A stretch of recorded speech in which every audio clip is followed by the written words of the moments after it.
So one of the things we talked about on Monday is the idea of a free body diagram. And it should include all of the forces that affect some object that we're trying to study.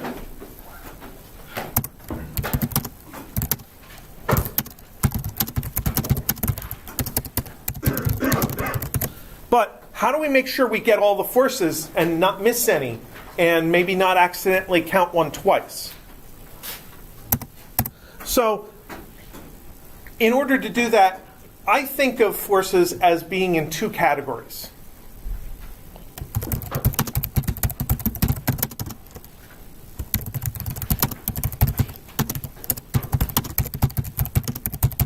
And the two categories are forces that act between objects that are separated from each other and objects that are in contact with each other. It may seem like a silly distinction to make for my first thing to think about, but it does a pretty good job of letting me first not forget the distance forces. And the distance forces are really limited, especially for physics 1, because the main distance force is gravity.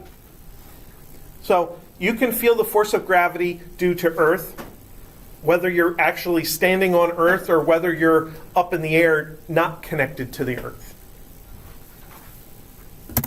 And in physics 2, we'll have electromagnetic forces.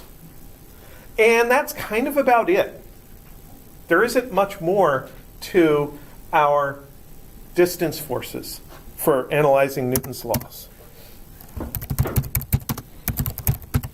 Now, contact forces are actually maybe a little bit easier than distance forces because you should always have this vision of what the situation looks like. Maybe you draw that picture of the situation.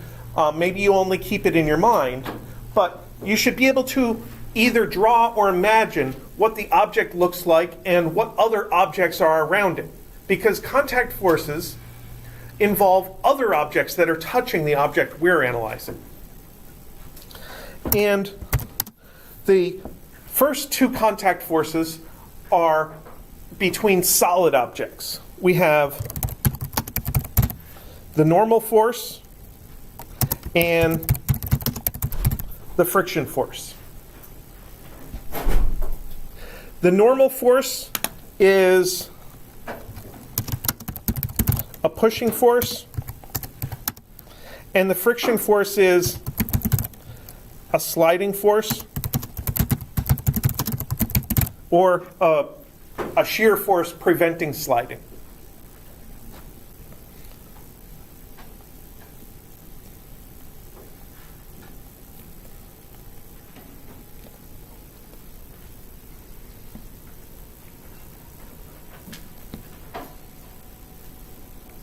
Now, if we have those two forces, they're both from the same object. So if we were analyzing a person standing on the floor, then we would have contact with the floor. And we could have both a normal force and a friction force coming from the floor acting upon that object. So they kind of go together, the normal force and friction force. So then, if you're trying to build a force diagram for an object, you should work your eyes around the diagram of the object and say, what other objects are touching it? Is there something underneath it? Is there something next to it? Is there something above it? The next thing to think about is a tension force. And for a tension force, you're going to see something connected to the object, a rope or a string or something like that. Now, with every kind of force, you should be thinking about what direction the force is exerted in. What effect does that have on your object? The normal force is always a pushing force. The friction force is a sliding force, so it's one way or another along a surface. A tension force is always a pulling force. And it's always pulling in the direction of the rope, in the direction of the string. So usually we get to see the direction of the string as part of our diagram. So usually we have a way of picking the direction of a tension force in our free body diagram. And then the only other forces we really care about are fluid forces. Now, fluid forces can be as simple or as elaborate as you want them to be. They kind of fall into a couple of categories. One category is static pressure forces. If you have a fluid on one side of your object but not on the other side, pressure is a force per unit area. So you can take your pressure and the size of your object and figure out how much force is exerted. We're not usually going to deal with static pressure forces. That's often talked about in thermodynamics classes when talking about engines and gases and pistons and things like that. There's also drag forces or air resistance.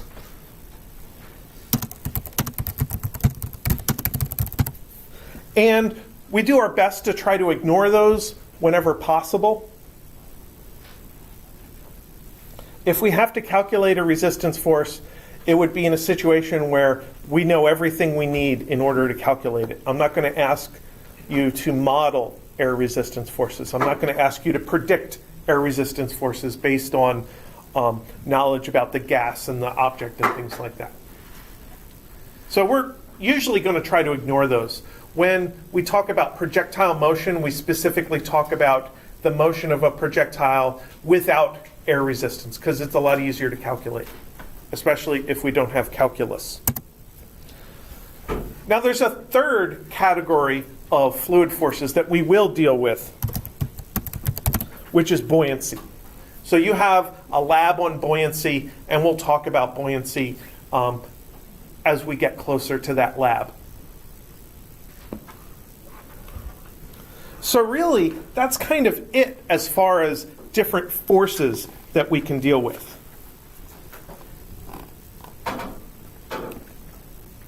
So let's do another force diagram and see what we can learn about how forces are related to each other.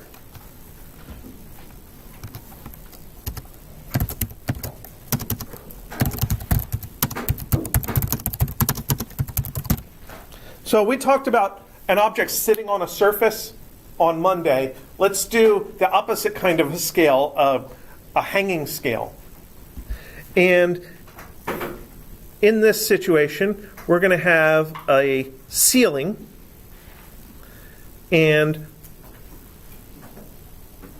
a scale. So maybe, there we go, 0. So there's our scale. And then we'll have an object, M1, hanging from the scale. So the scale is hanging from the ceiling, and the object is hanging from the scale.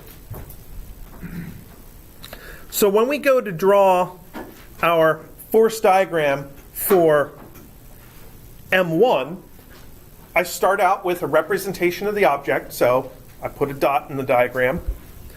And I have a force of gravity and a force of tension. And that pretty much covers M1. I got my distance force, and then as I work my eyes around M1 in the diagram, it's only touching one thing. It's touching a string. Strings cause tension forces. So I have a tension force there. Then I'm going to go over here, draw a diagram for the scale. I have a force of gravity. Oh, I forgot to label the scale. MS for mass of the scale.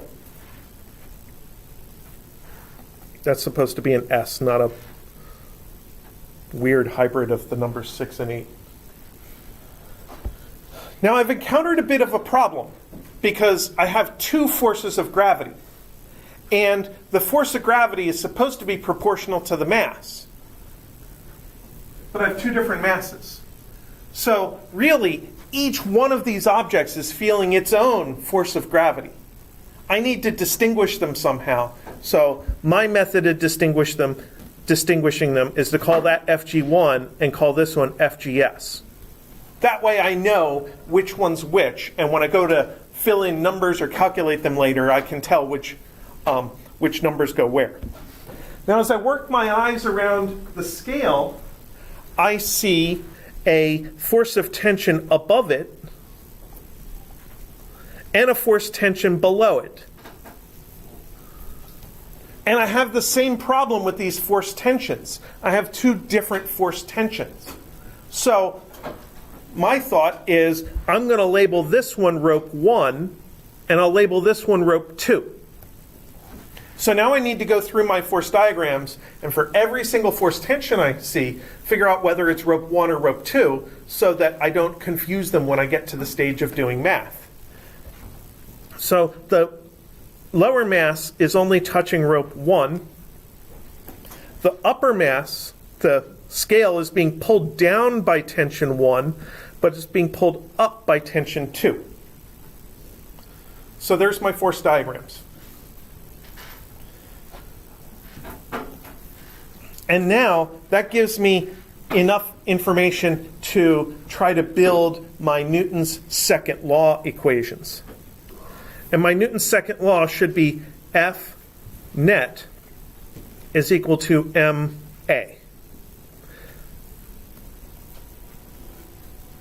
So for m1, I'm looking at ft1 minus fg1 equals 0. Because I presume when you're hanging stuff from a scale, your ceiling's not moving. And then for mass scale, for the scale, we have ft2 minus ft1 minus fg scale is equal to 0.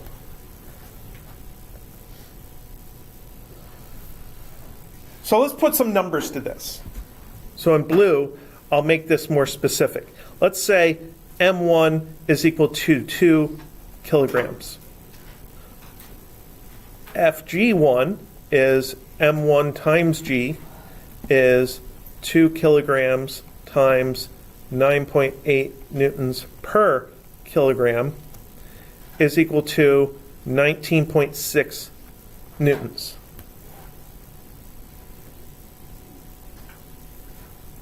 So for all objects on Earth, the force of gravity affecting the object directly is equal to the object's mass times our Earth gravitational constant.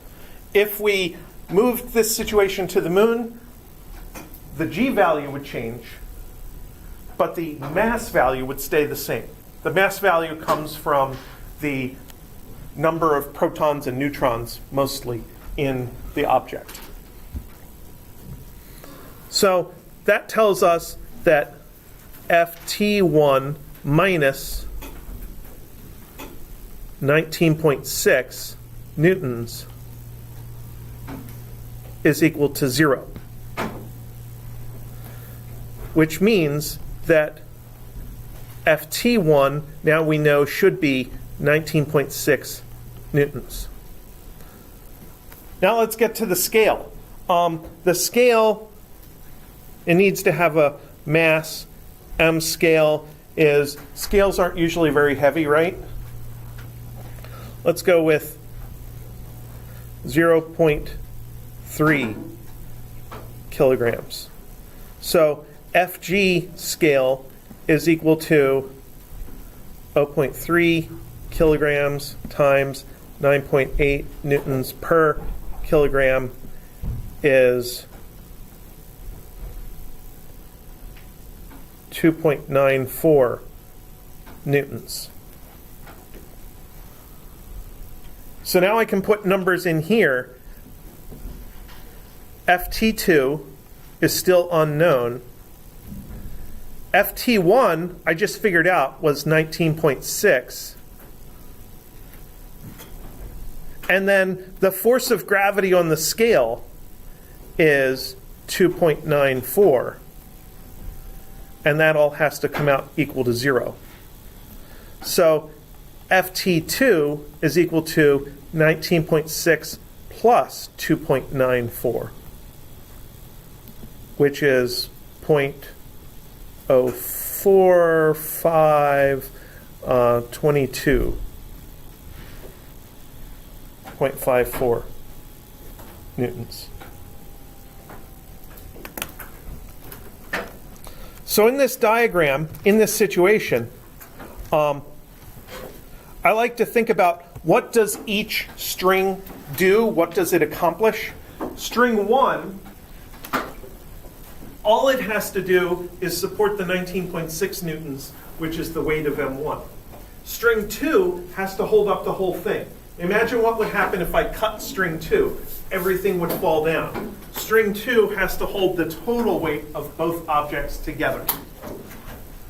So that's an example of how we do an analysis with more than one object. Newton's third law is here. Newton's third law is Ft1 is there and there, acting in opposite directions on our two objects, but with the same strength. Once I knew the number here, I can put it over there. So we'll do a couple more examples of Newton's laws analyses on Friday. And by Friday, your homework 3 should be posted and ready for you to start working on. All right, have a good day.